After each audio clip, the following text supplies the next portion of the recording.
এক কাঠির একটু বেশি ধনেপাতা নিয়েছি দুটো বড় সাইজের একটু টমেটো। তো এই দিয়ে একটা সুন্দর ভর্তা বা চাটনি দেখাবো। ধনেপাতা সুন্দর করে ধুয়ে একটু কেটে রেখেছি। এবার আমি তোমাদেরকে সম্পূর্ণ রেসিপিটা দেখাবো আমি কিভাবে বানাই।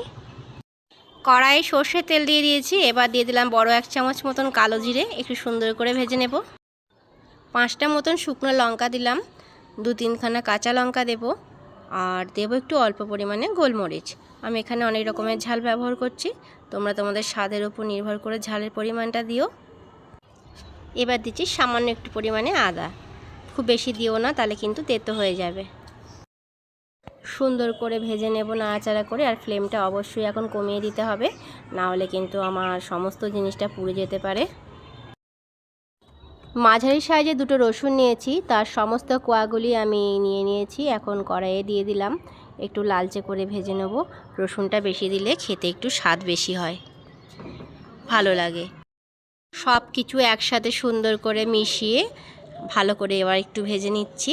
ফ্লেম কিন্তু সব সময়ের জন্যই আমার কমানো আছে।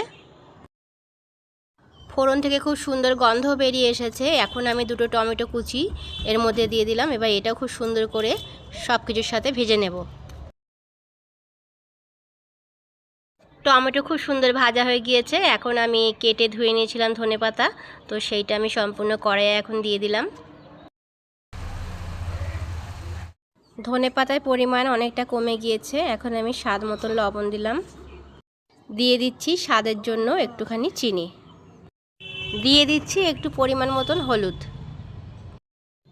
সুন্দর করে মিশিয়ে নিয়েছি। এখনও খানিকক্ষণ এটা ভাজা হবে, যত বেশি ভাজা হবে তত বেশি খেতে ভালো হবে ভর্তা বা চাটনিটা। খুব সুন্দর ভাজা হয়ে গিয়েছে, নামিয়ে ঠান্ডা করে নেব। সমস্ত ভাজা উপকরণ মিক্সির জারে নিয়ে নিয়েছি। আমার পেস্ট হয়ে গিয়েছে ভর্তাটা, মুখে রুচি ফিরে আসবে একবার বানিয়ে খেও। টক ঝাল ধনেপাতার ভর্তা আমার তৈরি হয়ে গিয়েছে। তোমাদের কেমন লাগলো অবশ্যই বন্ধুরা আমায় জানিও কমেন্ট করে।